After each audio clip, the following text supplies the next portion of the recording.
ॐ गुरुर्ब्रह्मा गुरुर्विष्णु गुरुर्देवो महेश्वरा गुरु साक्षात् परब्रह्म तस्मै श्री गुरुवे नमः। नित्यं शुद्ध निराभासं निराकारं निरंजनं नित्यबोधचिदानन्दं गुरुर्ब्रह्म नमाम्यहम्। यस्य पाद प्रभाध्यस्ता प्रपंचो भाति भासुरा तमहं सद्गुरु वंदे पूर्णानंद चिदात्मकम्। ओम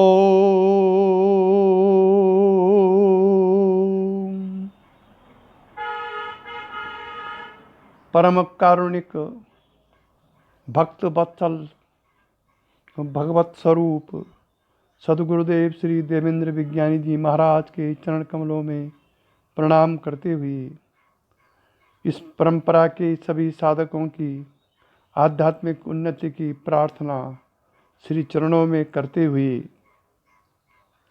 सौंदर्य लहरी पर आगे का प्रवचन प्रस्तुत किया जा रहा है। कल के प्रसंग में गीता के 12वें अध्याय के 2 से 4 तक के श्लोकों में ज्ञान मार्ग को क्लिष्टर बता करके भगवान ने दूसरे मार्गों की प्रशंसा की थी। इसी प्रसंग में आगे का प्रवचन किया जा रहा है। आज के प्रवचन में मैं सौंदर्य लहरी के आगे का प्रवचन और उसके साथ 5-10 मिनट का श्री विनय वर्मा ने अमेरिका से विज्ञानी शब्द के बारे में पूछा है, जो गुरुजी के नाम के बाद आता है।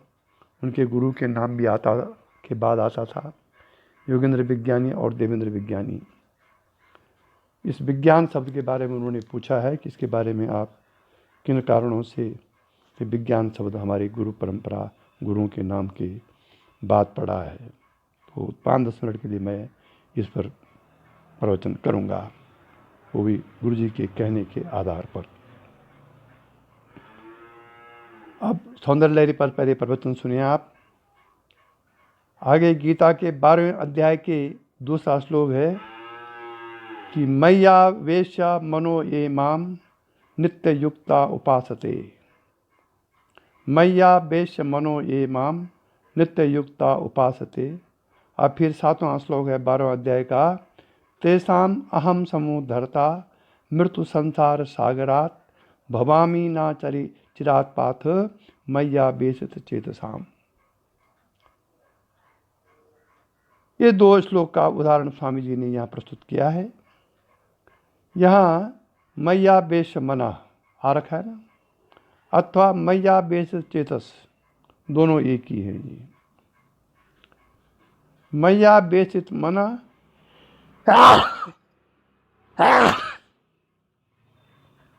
अथवा मय्या वेशित चेतम से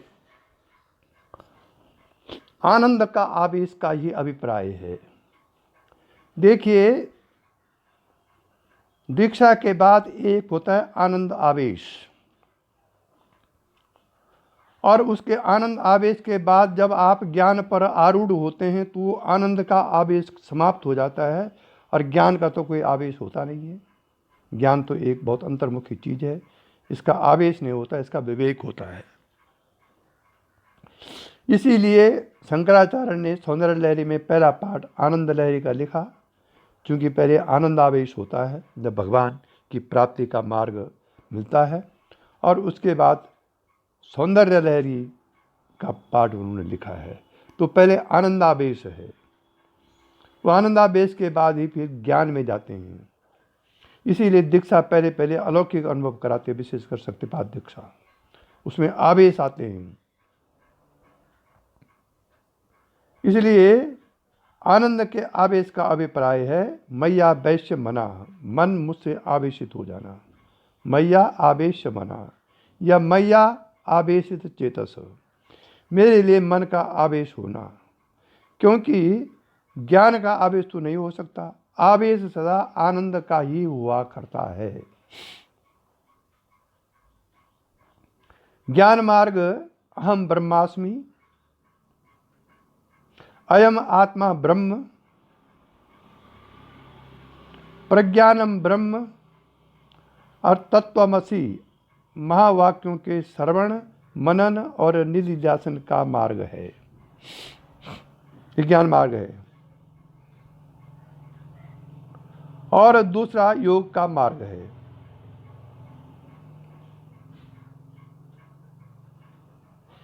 उस योग का जिसमें प्रत्येक आत्मा का आनंदावेश से आम वृत्ति का तादात्म्य किया जाता है। कौन सा योग? जिससे प्रत्येक आत्मा के आनंदावेश से अहम वृत्ति का तादात्म्य किया जाता है। इन दोनों मार्गों का ज्ञान योग और भाव योग भी कहते हैं।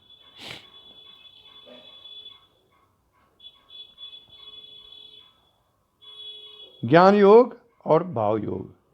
अब प्रथम जो ज्ञान योग है वो शिव तत्व की ओर, शिव तत्व की, और दूसरे जो भाव योग है वो शक्ति तत्व की प्रधानता समझनी चाहिए।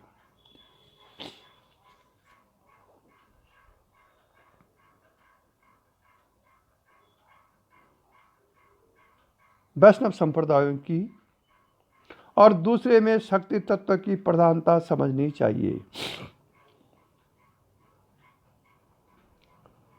प्रथम तो शिव तत्व की, और दूसरा मतलब ज्ञान योग वो शिव तत्व की ओर, और दूसरे में जो भाव योग है वो शक्ति तत्व की प्रधानता उसमें समझनी चाहिए। वैष्णव संप्रदायों में भी राधा तत्व, शक्ति तत्व, आनंदावेश प्रधान है, और सब प्राणियों का केंद्रीभूत आकर्षण पद कृष्ण तत्व ज्ञान प्रदान तत्व का वाचक है।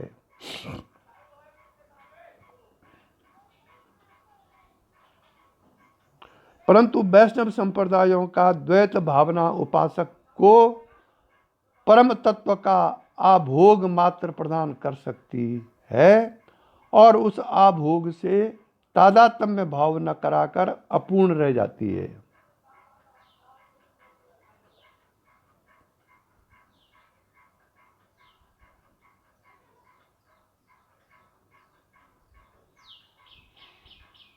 तथापि उस आनंदावेश की अंतिम पहुंच तादात्म्य भाव प्राप्त होने पर ही मिलती है। जैसे चैतन्य महाप्रभु के भावावेश में प्राय प्रादुर्भूत हुआ करती थी। ज्ञान योग को भाव योग की अपेक्षा योग भी कहा जाता है।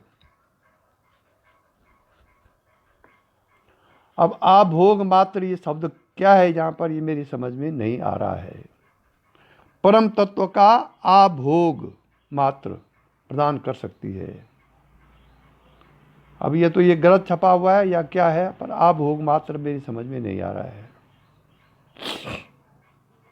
शब्दार्थ तो ये हो सकता है कि उस परम तत्व का भोग नहीं, माने नहीं, भोग मात्र परम तत्व का। पर परम तत्व का भोग क्या हुआ? इसलिए ये शब्द समझ से परे है, या तो ये गलत छप रखा है।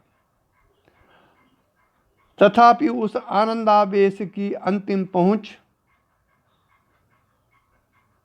तादात्म्य भाव प्राप्त होने पर ही मिलती है। कहने का अर्थ है कि आनंदावेश का वास्तविक जो पहुंच है वो उस परमात्मा परम ब्रह्म परमात्मा से तादात्म्य होकर ही आनंदावेश प्राप्त हो सकता है, और वो होगा शक्ति के माध्यम से, चित्त शक्ति के माध्यम से। ठीक यही जो है वो चैतन्य महाप्रभु का भावावेश था, जब वो कीर्तन करते करते भाव में आ जाते थे। कठोपनिषद में कहा है कि योगो ही प्रभवापयो, अर्थात योग दो प्रकार का है। कठोपनिषद का सूत्र है योगो ही प्रभवापयो। प्रभव, यहां प्रभाव लिखा, यहां बिल्कुल गलत छपा हुआ है। प्रभव योग और अपय योग,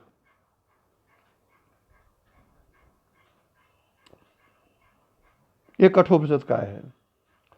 प्रभव योग का मार्ग आनंदावेश का प्रभाव पूर्वक मार्ग है, और अपय योग में मनोमय कार्य जगत का परम तत्व में लय कर्मसाह किया जाता है। अब देखिए, ये सुबह वर्षा तिवारी मुझे पूछ रही थी आत्मा के बारे में, बड़ा अच्छा लगा उनका प्रश्न, मुझे बहुत अच्छा लगा कि आत्म साक्षात्कार क्या होता है। बहुत प्रश्न किए जिससे मेरी अंतर में बड़ी प्रसन्नता हुई। तो यही यहाँ का जवाब है शास्त्र अनुसार कि एक होता है प्रभव योग और दूसरा होता है अपय योग।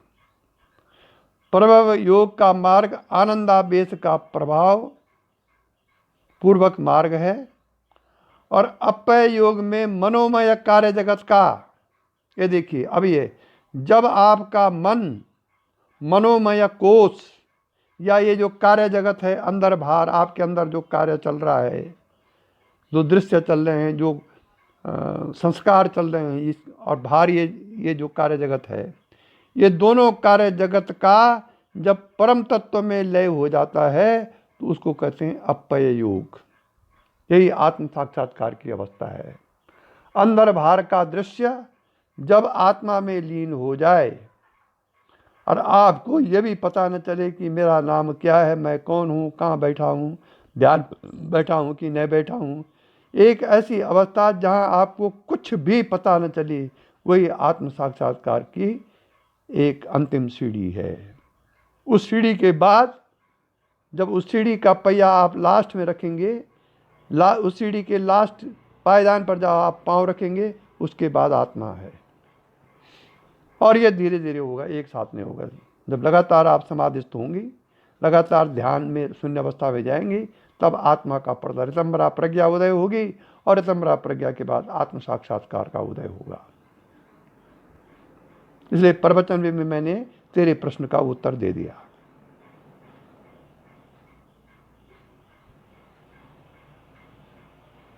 शक्ति उपासनाएं सब आनंद भाव की ही योग पद्धतियां हैं। यद्यपि उनमें बहिर्कर्म कांड का अधिक समावेश होने के कारण, ये बहिर्शक्ति और बहिर्उपासना की बात है। हमारे शक्तिपात में जो बाहर होता है वो अंदर होता है। अधिक समावेश होने के कारण उनके अभ्यंतरस्थ योग मार्ग की सर्वसाधारण को जानकारी नहीं होती, और वे लोग वास्तविकता से दूर रहकर सकाम अनुष्ठान में ही आमरण लगे रहते हैं। यही कमी होती बहिर्योगों में, क्योंकि बहिर्योग या बहिर्अनुष्ठान जब आप करते हैं तो वहाँ कर्ता भाव आता है कि मैं कर रहा हूँ, और आप फिर बन जाते हैं उसमें, जबकि साधन जो है मुक्ति का है। अंतर्योग में जैसे शक्तिपात में आपको स्वयं कुछ नहीं करना पड़ता है एक अवस्था तक। अभी तो आपके अंदर आप शक्ति के अधीन हैं। जैसा शक्ति कराती वैसे आपको होता है। जब साधन की एक अवस्था पहुंच जाएगी तब शक्ति आपके अधीन होगी, तब आपको आत्मज्ञान के लिए, आत्म साक्षात्कार के लिए विशेष प्रयास शक्ति के माध्यम से करना पड़ता है।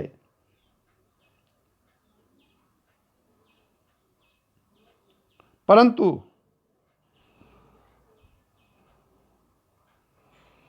श्री विद्या के अधिष्ठात देवी महात्रिपुर सुंदरी का स्वरूप चिति शक्ति कहा जाता है। श्री विद्या की जो बहिर्देवी है उसको कहते हैं महात्रिपुर सुंदरी, लेकिन उस महादेवी त्रिपुर सुंदरी का जो स्वरूप, असली स्वरूप है, वो है चिति शक्ति, कुंडलिनी शक्ति। नारायण बोलना पड़ेगा।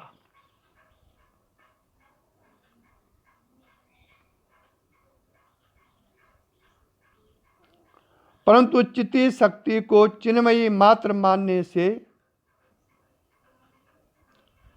उसकी उपासना ज्ञान परक ही नहीं समझनी चाहिए। वास्तव में वह भी आनंदावेश युक्त भाव योग का ही मार्ग है। इसलिए श्री भगवत्पाद ने चिदानंद लहरी और परमानंद लहरी पदों का प्रयोग किया है। नारायण, शिव गुरु, शिव तत्व।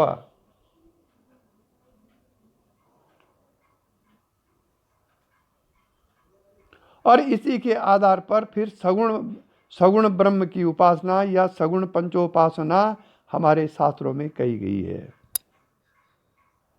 अब सगुण पंचोपासना क्या है वो सुनिए।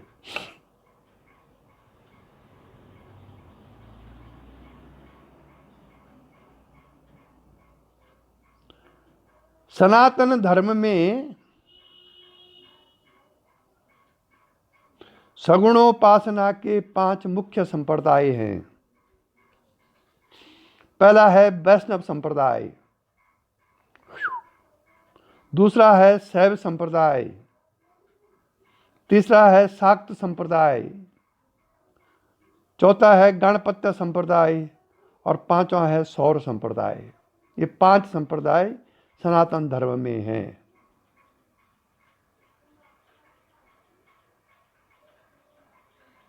जिनमें एक ही ब्रह्म को कर्मशः, वैष्णव में विष्णु को, शैव में शिव को, शाक्त में शक्ति को, गणपत्य में गणपति को और सौर में सूर्य को, इन 5 को 5 रूपों में उपासना की जाती है।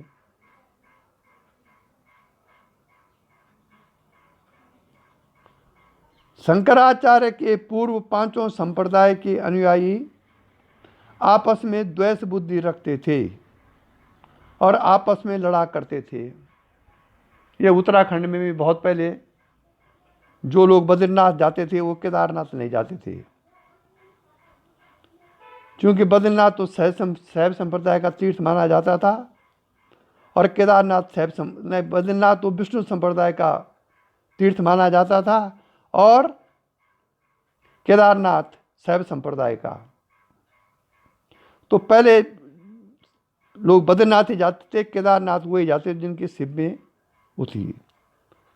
शंकराचार्य जी ने इनको तोड़ा, इसमें इन दोनों में मेल कराया। उन्होंने समझाया कि सब में एक ही ब्रह्म की उपासना सिद्ध करके शंकराचार्य जी ने उनका पारस्परिक द्वेष दूर किया और सबको एक ब्रह्मवाद के सूत्र में बांधकर सनातन धर्म का एक संगठन बनाया।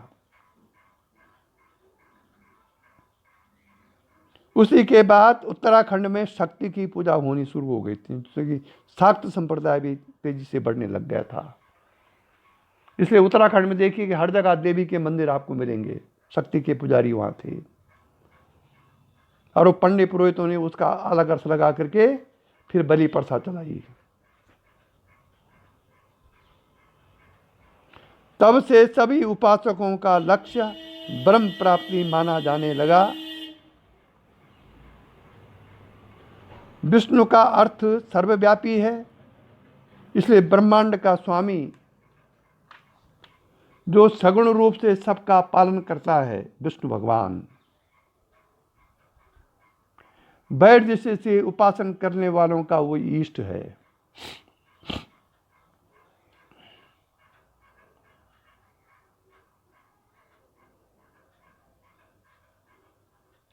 शिव प्राय निर्गुण ब्रह्म का वाचक समझा जाता है। शिव पद की प्राप्ति निर्विकल्प समाधि द्वारा ही होती है। इसलिए शिव का चित्र सदा समाधिस्थ अवस्था में दिखाया जाता है।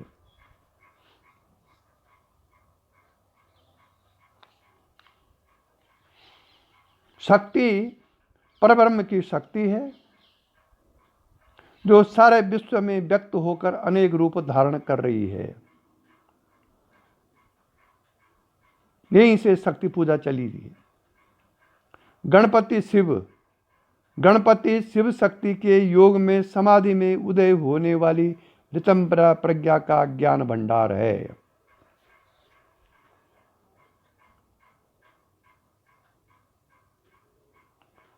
गणपति सिद्धियों का भंडार है। ऋतंभरा प्रज्ञा जब उदय होगी तभी आपको बुद्धि में सिद्धियों का प्रकटन होगा, जिसमें रिद्धि सिद्धि प्रकट होती है। इसीलिए कहा जाता है कि मूलाधार में ध्यान लगाओ, क्योंकि रिद्धि सिद्धि का स्थान अधिकतर मूलाधार ही है। इसीलिए गणपति जो दिखा रखा है बाहर, उसका आधा हाथी का सिर प्रकट करता है। गणेश का आधा सिर हाथी का है, और वह यह प्रकट करता है कि साधक का पशुत्व अभी नष्ट नहीं हुआ, क्योंकि ब्रह्म ज्ञान की बाधक सिद्धियां विघ्न बनकर उसे गिरा सकती हैं। ये तत्व है इसमें गणेश का।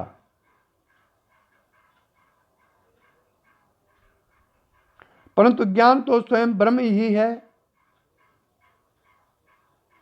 सत्यम ज्ञानम अनंतम ब्रह्म। इसलिए गणेश रूप से ज्ञान रूपी ब्रह्म की उपासना करने वाले को विघ्न का भय नहीं रहता। इसलिए सबसे पहले गणेश की पूजा होती है। कर्मकांड में आप देखेंगे कि सबसे पहले गणेश की पूजा होती है, इसलिए कि आगे की जो पूजा हम करें वो निर्विघ्न समाप्त हो जाए।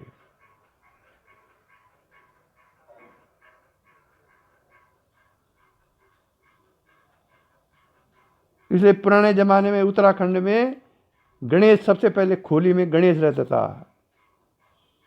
अभी भी जागरों में कहते हैं जागे जाग खोली का गणेशा, क्योंकि उस गणेश की मूर्ति से विघ्न समाप्त होते हैं।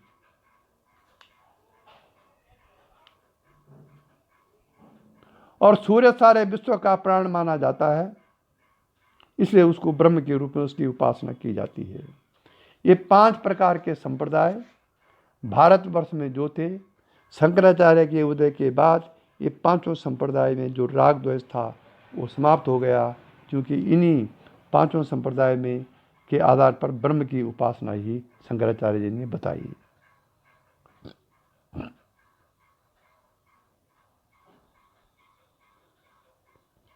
इसलिए प्रश्न उत्तर में कहा गया है कि सहस्त्र रश्मि शतसा वर्तमाना प्राणा प्रदानाम उदयतेश सूर्य। जिस प्रकार से हमारे शरीर के अंदर प्राण है, उसी प्रकार से विश्व का जो प्राण है वो सूर्य है।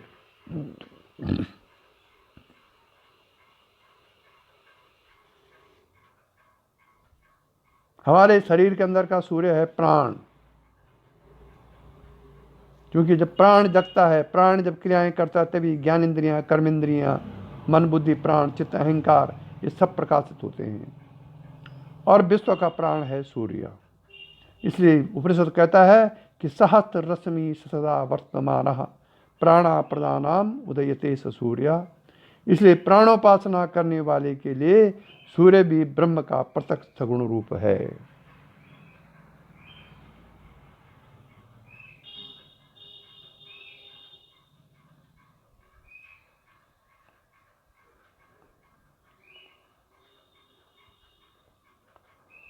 ओम।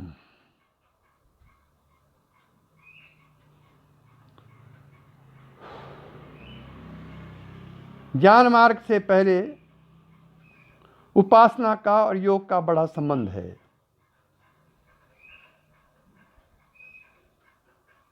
यदि कहा जाए कि उपासना योग का ही अंग है तो अनुचित नहीं है। उक्त 5 उपासनाएं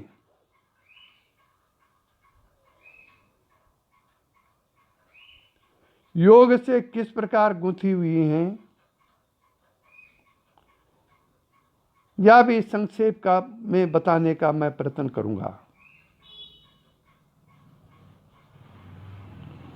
कुंडलिनी शक्ति के जागरण से योग साधन का श्री गणेश होता है।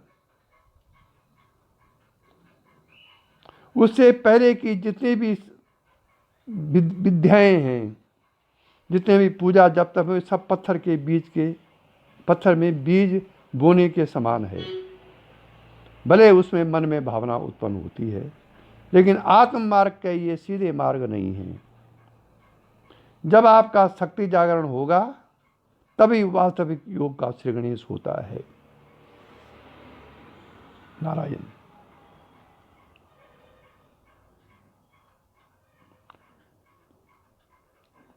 मेरुदंड में जो नाड़ी सारे शरीर के नाड़ी जाल का मस्तिष्क से संबंध करती हैं, वही सुषुम्ना ब्रह्म नाड़ी बिरजा या सूर्य द्वार कहलाती है।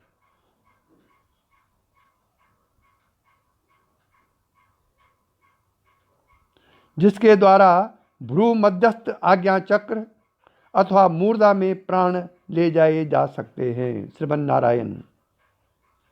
इसलिए कहते हैं कि महात्मा को खेचरी सिद्ध होना चाहिए, तभी तो मूर्धा में प्राण जाएगा स्वाभाविक रूप में।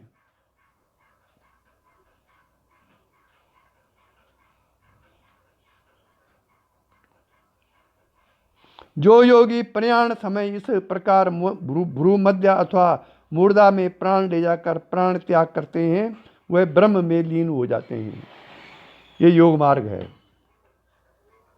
ज्ञानी का तो स्वाभाविक हो जाता है। ये गीता के अनुसार भगवान ने बोला है। देखें गीता अध्याय 8 श्लोक 10, 11 और 12, 13 में इसका वर्णन है। उक्त सुषुम्ना नाड़ी में 6 चक्र हैं भाई साहब।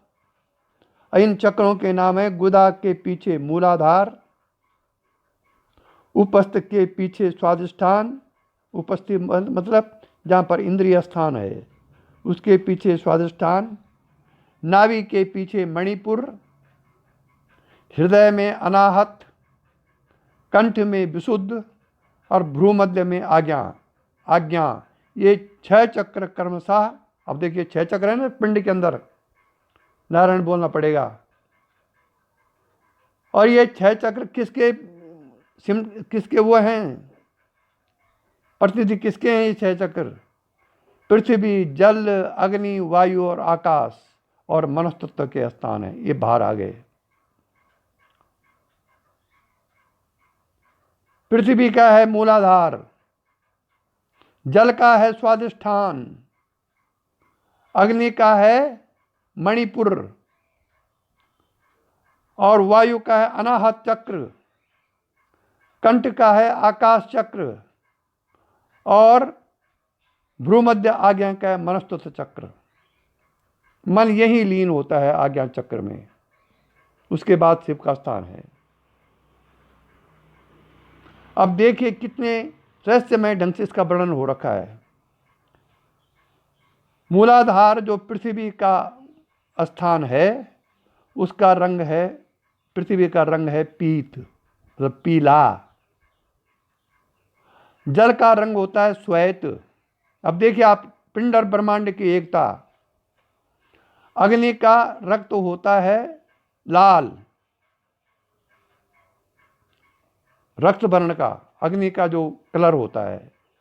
वायु का होता है धूमाकार, आकाश का होता है नीला जो ऊपर दिखाई दे रहा है, और मन का होता चंद्र सदृश वर्ण होता है श्वेत वर्ण।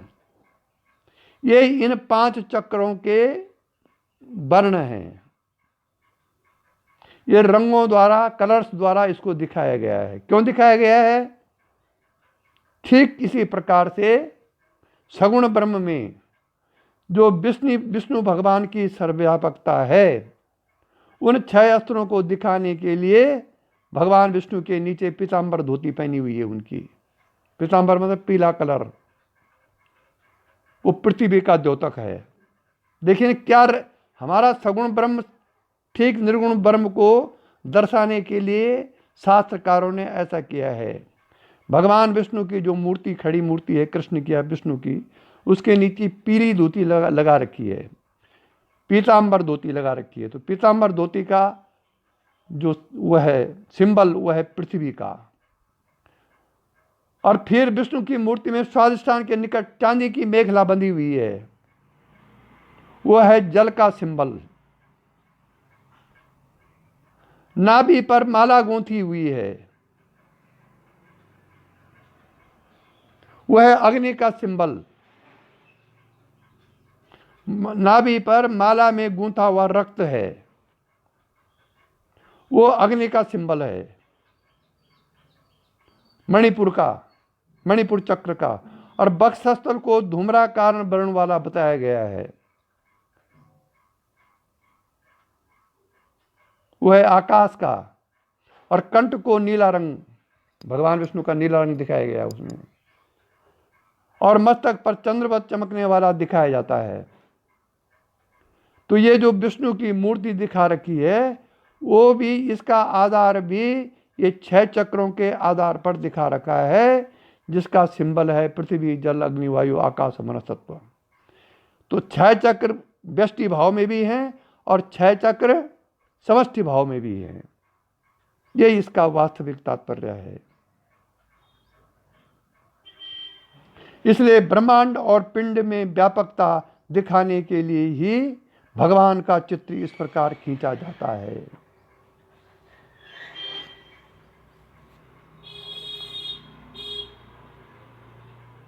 जो शंख है उन पर, उनके हाथ में, भगवान विष्णु के हाथ में, वो शंख जो है ना, वो शब्द ब्रह्म का द्योतक है। सुदर्शन चक्र काल की नियंता सहत रश्मि आदित्य का द्योतक है। वो जो गदा है उनके हाथ में, वो शासन का, ईशान शासन का एवं कमल सौभाग्यवान का चिन्ह है।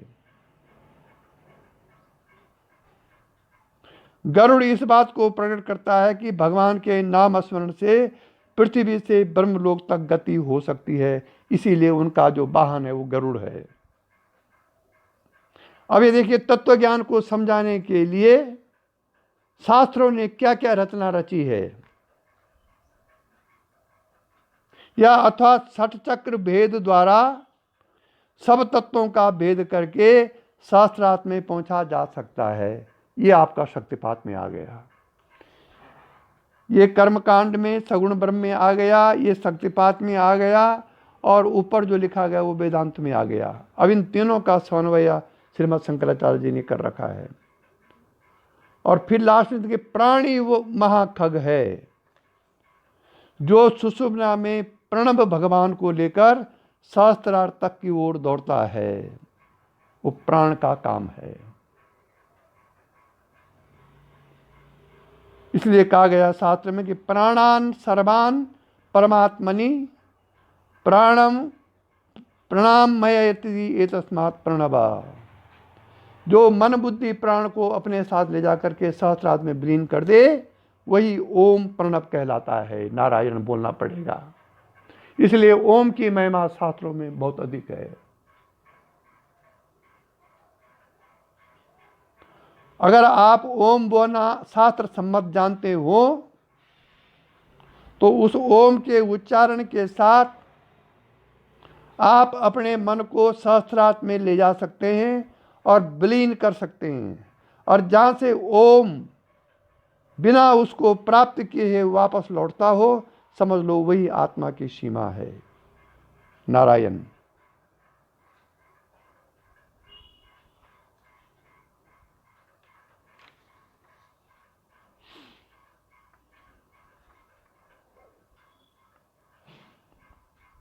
ओम ओम।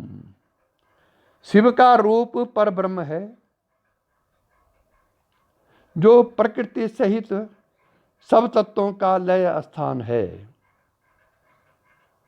इसलिए उनको सदा समाधिस्थ दिखाया जाता है। देखो, ऊपर विष्णु के बारे में समझाया गया, अब शिव जी का जो चित्र है उसके बारे में शास्त्र समझा रहा है कि शिव का रूप पर ब्रह्म है, जो प्रकृति सहित सब तत्वों का लय स्थान है।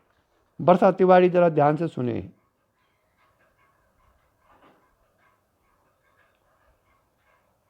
क्योंकि वो एक बार उड़ीसा में पूछे थे क्या ये सब सत्य है जो कुछ मूर्तियां हैं, सत्य है भी और नहीं भी। ये प्रतिरूप में दिखा रखे हैं,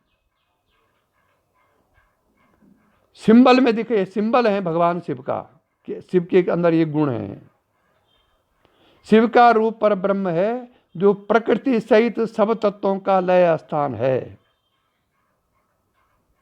इसलिए उनको सदा समाधिस्थ दिखाया जाता है, क्योंकि प्रकृति का लय हो गया है, तो प्रकृति का कोई लक्षण तो शिव में है नहीं, इसलिए वो हर समय समाधि में रहते हैं। और उनका स्थान है सहस्त्रार चक्र। जब कभी तुमको 1-2 मिनट के लिए भी समाधि होती हो तो आपका मन, आप उस समय सहस्त्रार चक्र में लीन हो गए। शक्ति ज्ञानाग्नि का रूप है, जो सब शुभ अशुभ कर्मों को भस्म करके सब तत्वों को अपने अपने कारण में लीन करती हुई साधक को सर्व कारणभूत परब्रह्म में लीन कर देती है। ये शक्ति का काम है।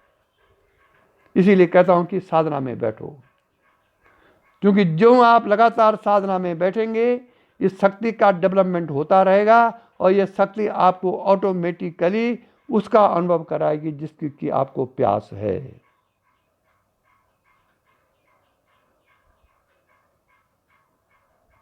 शक्ति ब्रह्म आदि के संकल्प की स्फुरना का प्रथम स्पंद है। वही चिति शक्ति है, वही प्राण शक्ति है, वही इच्छा क्रिया और ज्ञान शक्ति है, वही विश्व को धारण करने वाली अनंत शेष शक्ति और पिंडस्थ मूलाधार में सोने वाली कुंडलिनी शक्ति है। जो हमारे मूलाधार में जो शक्ति है, वही शक्ति विश्व ब्रह्मांड में है। मूलाधार की जो शक्ति है वो तो हमारे पिंड को संचालित करती है, और बाहर जो चिति शक्ति है विश्व ब्रह्मांड में, वो विश्व ब्रह्मांड को संचालित करती है। दोनों एक हैं, एक व्यष्टि भाव में है और एक समष्टि भाव में है। अब ये दुर्गा का रूप देखो। जागने पर पशुराज सिंह पर बैठकर, जब यह शक्ति जागती है तब क्या करती है ये, इसीलिए तो दुर्गा का ऐसा रूप बताया गया है। जागने पर पशुराज सिंह पर बैठ करके, अर्थात रजोगुण को दबाकर मनुष्य की सब पाशविक वृत्तियों का संहार करती हुई शिव सायुज्य पदवी देती है ये शक्ति जागरण। शिव सायुज्य मतलब शिव जी के पास जाने की ये शक्ति देती है। इसलिए देवी पर पशु, अब देखो अब क्या कर दिया पंडित पुरोहितों ने, इसलिए देवी पर पशु बलि चढ़ाने की प्रथा पड़ गई है। अंदर की बलि नहीं देंगे, अंदर के संस्कारों के, अंदर के अहंकार की बलि नहीं देंगे, पशु बलि देंगे ये आज के लोग। और इसी अंदर की बलि के लिए बाहर की प्रथा पड़ गई है। ये मनुष्य अपने अभ्यंतर पाशविक भावों को बलि न देकर आ गया सामने।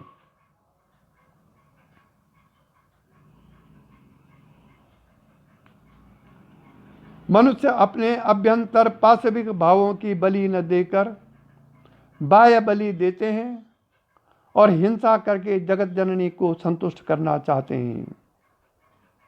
कितनी बड़ी मूर्खता है ये। या देवी सर्वभूतेषु चैतन्यता विधीयते, नमस्तस्ते नमस्तस्ते नमस्तस्ते नमो नमः। चित्ती रूपेण या कृत्सन कृत्सन एतद्वयाप्यास्थिता जगत, नमस्तस्ते नमस्तस्ते नमस्तस्ते नमो नमः। दुर्गा सप्तमी के इस श्लोकों का भाव अथर्ववेद के निम्न मंत्र से मिलता है।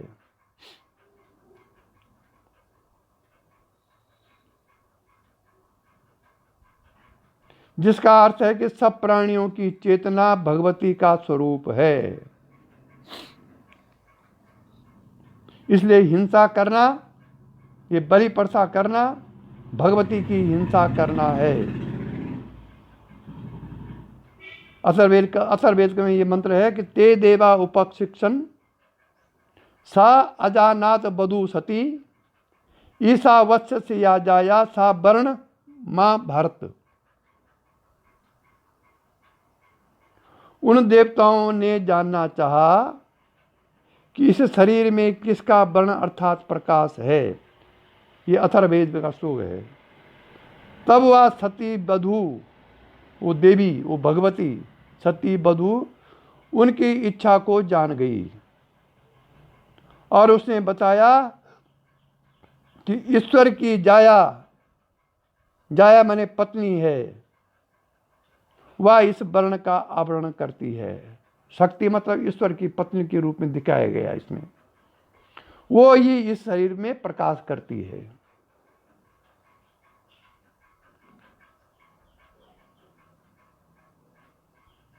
पर ब्रह्म की आदि संकल्प शक्ति जो प्रत्येक सर्ग में सृष्टि और स्थिति का कारण होती है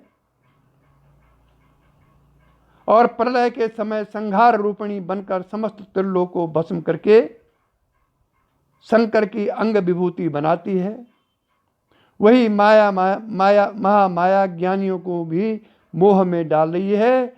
इतर जनों की तो गणना क्या है। ज्ञानी भी इस शक्ति के मोह में फंस जाते हैं। इस शक्ति इतनी विचित्र, इतनी अलौकिक है। इसलिए शक्ति तत्व का यही इच्छा प्रकट होनी चाहिए, यही हमको इच्छा करनी चाहिए। हे शक्ति माता, तू मुझे मेरे वास्तविक आत्मस्वरूप ब्रह्म स्वरूप में पहुंचाई। यहां तक सौंदर्य लहरी का प्रसंग आ गया है और अब श्री विनय वर्मा की जिज्ञासा को, जो उन्होंने विज्ञान और विज्ञानी शब्द के बारे में मुझसे पूछा है मैसेज में, उसका मैं वर्णन करता हूं।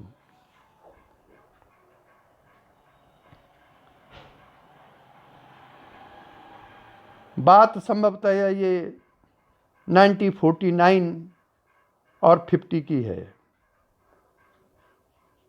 या 48 या 49, मुझे पूरा याद नहीं है। वो पत्र तो कहीं गायब हो गए जो योगेंद्र विज्ञानी जी ने हमारे गुरुदेव श्री देवेंद्र विज्ञानी जी को लिखे थे। करीबन 150 पत्र थे, उसमें ये सब वर्णन था। हमारे गुरुदेव सन 1942 के बाद यदा कदा विज्ञान भवन में आते रहते थे। सन 1945 में वो परमानेंट विज्ञान भवन में आ गए थे।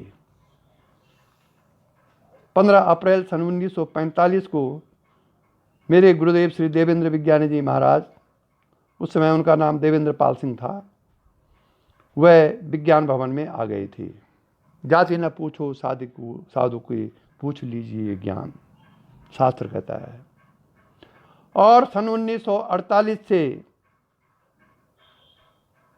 सन 1942 से 45 तक वो यदा कदा आते थे और 45 के बाद वो परमानेंट विज्ञान भवन में आ गए थे, जिसका वर्णन मैंने किसी प्रवचन में किया, कैसे वो विज्ञान भवन के अंदर प्रवेश उनका हुआ।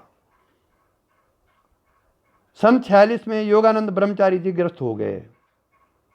माता अन्नपूर्णा देवी से उनकी शादी हो गई और 46 में वो ग्रस्त हो गए। और उन्होंने गुरु जी को भी बहुत सख्त आदेश देते हुए सन 1948 में उनको भी ग्रस्त बना दिया, क्योंकि गुरु जी की भावना तो ये थी कि मैं आजीवन ब्रह्मचारी रहूँगा, लेकिन गुरु का आदेश वह टालने की इच्छा होते हुए वो टाल नहीं सके, क्योंकि योगेंद्र विज्ञानी जी ने बोल दिया था कि यदि तुम मेरा कहना नहीं मानता है, शादी नहीं करता है, तो तेरा मेरा कोई संबंध नहीं है, तो अपने घर चल, मैं अपने घर रहूँगा। फलता गुरु जी को मजबूरी में 1948 में ग्रस्त होना पड़ा।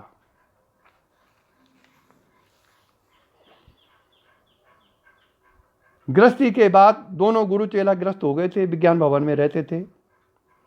गुरु जी हर समय अपने गुरु की सेवा में तत्पर रहते थे। तो योगेंद्र विज्ञानी जी उस समय पत्रों में लिखा करते थे योगानंद महाराज। जैसे किसी शिष्य को पत्र लिखते थे तो लिखते थे योगानंद महाराज। एक दिन गुरु जी ने कहा कि अपने गुरु के लिए, योगानंद महाराज के लिए, कि गुरु जी अब आप ग्रस्त हो गए हैं, योगानंद नाम ठीक नहीं है, क्योंकि आप ग्रस्ती हैं। कोई ब्रह्मचारी या सन्यासी तो आप हैं नहीं।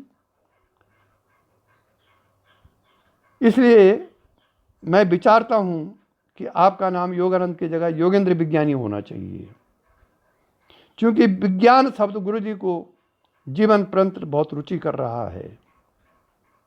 अब क्यों रहा इसके बारे में आगे बताऊंगा। तो दोनों गुरु चेला, गुरु जी नीचे बैठे थे, योगेंद्र विज्ञानी जी सोफा में बैठे हुए थे, मोड़े में, जैसे कि गुरु जी ने मुझे बताया। तो जैसे गुरु जी ने कहा कि आपका नाम योगानंद की जगह अब योगेंद्र विज्ञानी होगा क्योंकि आप ग्रस्त हो गए हैं, तो उन्होंने एकदम आवेश में बोला कि तेरा नाम भी आज से देवेंद्र विज्ञानी रहेगा।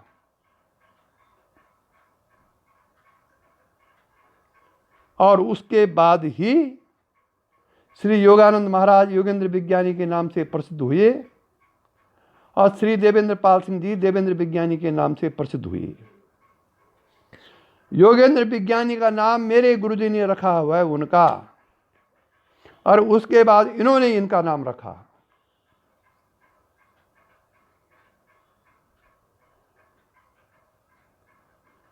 और उसके बाद सन 57 तक श्री देवेंद्र विज्ञानी जी विज्ञान भवन में अपने गुरुजी की सेवा में रहे। भले इसका कोई प्रूफ तो नहीं है, लेकिन सब किताबों में आप देख लीजिए, योगानंद चरित्र छपा है, उसमें भी देख लीजिए, क्योंकि उस काल में कईयों ने इसको छुपाना चाहा। वो खैर पुरानी कथाएं हैं, उसका कोई मतलब नहीं है, लेकिन वास्तविकता यह है। अब विज्ञान शब्द क्यों गुरुजी ने चुना? गुरुजी तो उस समय वेद के शास्त्रों के पारंगत थे, क्योंकि उन्होंने बचपन से ही वेद वेदांतों की दीक्षा ली थी। पढ़ाई उनकी संस्कृत में हुई थी हाई स्कूल तक, इसलिए उनको विशारद डिग्री मिली हुई थी हमारे गुरुजी को। विशारद माने इंटरमीडिएट तक। देखिए, दो शब्द हैं ज्ञान और विज्ञान। ज्ञान विज्ञान तृप्त आत्मा। ज्ञानी तृप्त नहीं हो सकता है, कुछ ना कुछ कमी उसमें रह जाएगी।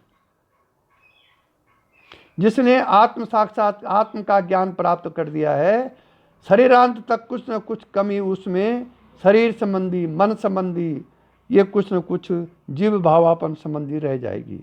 जब तक ज्ञानी विज्ञानी नहीं हुआ,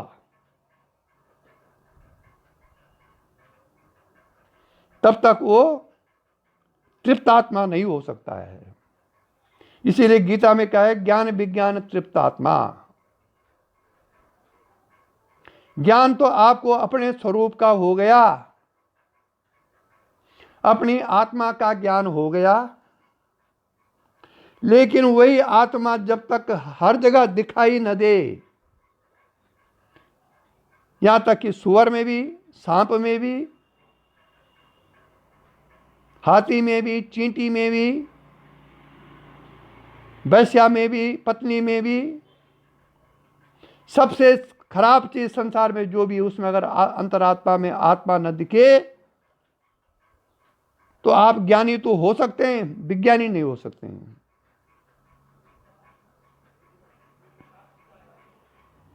पूरे संसार में उसी परमात्मा या अपनी आत्मा का दिग्दर्शन करना,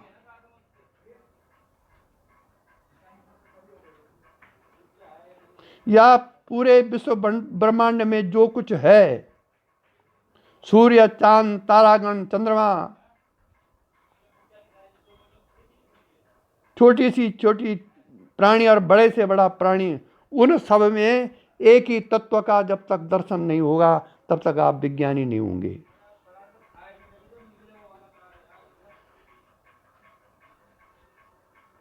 योगेंद्र विज्ञानी जी महाराज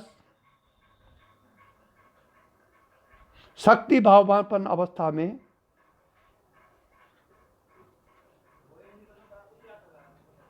शक्ति संकल्पता की अवस्था में वो किसी भी प्राणी को कुछ भी बना सकते थे। ये उनकी एक विशेष योग्यता थी। इसी को आधार मानते हुए श्री गुरु जी ने उनका नाम योगेंद्र विज्ञानी रखा, और उन्होंने इनका नाम देवेंद्र विज्ञानी रखा। इस विज्ञान शब्द का वर्णन गीता में भी है, भागवत में भी है और रामायण में भी है। इसलिए गुरु जी को ये विज्ञान शब्द बड़ा रुचि कर रहा जीवन पर्यंत। इसलिए वो इस परंपरा में ये एक आध्यात्मिक पदवी है, ये व्यावहारिक शब्द नहीं है। ये एक विज्ञानी कौन हो सकता है जिसको पहले आत्मज्ञान हो गया हो और फिर उसी आत्मज्ञान आत्म साक्षात्कार के जगह परमात्म साक्षात्कार भी हो गया हो, वो वास्तविक विज्ञानी है। जो अभी शरीर के रोगों से ऊपर नहीं उठा हो, इस हाड़ मांस के कारा से भी ऊपर न उठा हो, जो अभी शरीरस्थ व्यवहारों को ही सत्य समझ रहा हो, जो अभी विषय वासनाओं में गिरा हो, वो विज्ञानी नहीं हो सकता है। विज्ञानी वही हो सकता है जिसको आत्मज्ञान के बाद परमात्मा का ज्ञान हो गया हो। ये विज्ञान शब्द का वास्तविक अर्थ है। जैसे आजकल चतुर्वेदी हैं, महावीर प्रसाद चतुर्वेदी। क्या चतुर्वेदी तो पहले वो होते थे जिनको चारों वेदों का ज्ञान होता था। आज तो केवल जाति है चतुर्वेदी, उसको वेदों का क्या, उसको किसी गीता का भी ज्ञान नहीं है उसको, लेकिन वो चला आ रहा है पीछे से चतुर्वेदी चतुर्वेदी चतुर्वेदी साहब। त्रिवेदी, चतुर्वेदी, द्विवेदी, ये सब ऐसे ही जाते हैं जिनके पुरखे पहले 2 वेदों के ज्ञाता थे वो द्विवेदी हुए, जो 3 वेदों के ज्ञाता थे वो त्रिवेदी हुए, जो 4 वेदों के ज्ञाता थे वो चतुर्वेदी हुए। आज हर कोई अनपढ़ चतुर्वेदी हो रखा है। तो ठीक यही है, यदि हम अपनी परंपरा के अनुसार ज्ञान विज्ञान तृप्तात्मा हो सकें तो यही हमारे लिए जीवन में सबसे बड़ी उपलब्धि होगी। ये जो कुछ मैंने वाकया सुनाया, ये मेरे गुरुदेव ने उस जमाने में जब वो व्यवहार में थे, प्रेस में हम लोग बैठे रहते थे। मैं 5 बजे शाम प्रेस में चला जाता था, कभी कभी लंच में चला जाता था और वहीं हम दोनों भोजन करते थे लंच। उस जब वो अपने मनमौजी में आते थे तो ये कथा मुझे उन्होंने सुनाई, जिसका आधार कोई और प्रूफ मेरे पास नहीं है। पत्र तो गायब हो गए, 150 पत्र थे, उसमें वर्णन था थोड़ा बहुत। इसलिए श्री विनय वर्मा जी, आपकी जिज्ञासा को शांत करते हुए मैंने ये वर्णन आपको सुनाया। ये विज्ञान शब्द गीता में है तृप्त आत्मा में जो अपनी, ये हिंदी में श्लोक बना रखा है तृप्त आत्मा में जो अपनी निज स्वरूप में है लीन सदा। ये गीता में है, संस्कृत में मुझे याद नहीं, मुझे हिंदी में याद है तृप्त आत्मा में जो अपनी निज स्वरूप में है लीन सदा। उस महापुरुष विज्ञानी को नहीं कोई कर्तव्य तदा। यहां से गुरु जी ने शब्द लिया। वो कर्म करे तो वैसा है और न करे तो वैसा है तृप्त आत्मा में जो अपनी निज स्वरूप में है लीन सदा। निज स्वरूप में है लीन सदा। उस महापुरुष विज्ञानी को नहीं कोई कर्तव्य तदा। उसको कोई कर्तव्य नहीं है, वो कर्म करे तो वैसा है और नहीं करे तो कुछ वैसा। उसको सांसारिक जीवों के झगड़ों से कहो तो प्रयोजन क्या। ये गीता के 2 श्लोक हैं जहां से गुरुदेव ने विज्ञान शब्द लिया है। विज्ञान संपन्न जो महापुरुष होते हैं उसको हम बाहर से तो कर्म करते हुए देखते हैं, लेकिन अंदर से वो कोई कर्म नहीं करते हैं। देखता है कि महामूर्ख आदमी होगा संसार में ये, लेकिन अंदर से वो तृप्त आत्मा होता है। ऐसे महापुरुष अपने को छुपाने में बड़े माहिर होते हैं। उनके चित्त में कर्मों का कोई संस्कार नहीं जाता है। उनका कारण शरीर लगभग विनष्ट हो चुका होता है। केवल कर्म व्यवहार के लिए सूक्ष्म शरीर रहता है। स्थूल शरीर से वो बिल्कुल डिटैचमेंट हो जाते हैं। उनको पता ही नहीं रहता कि मेरा शरीर है कि नहीं है। ऐसा महापुरुष ही ज्ञान विज्ञान तृप्त आत्मा होता है। और इसी के साथ आज का ये प्रवचन समाप्त हुआ। यही दिव्य दृष्टि हमें दीजे भगवान, हो कण कण में निस दिन तुम्हारे ही दर्शन।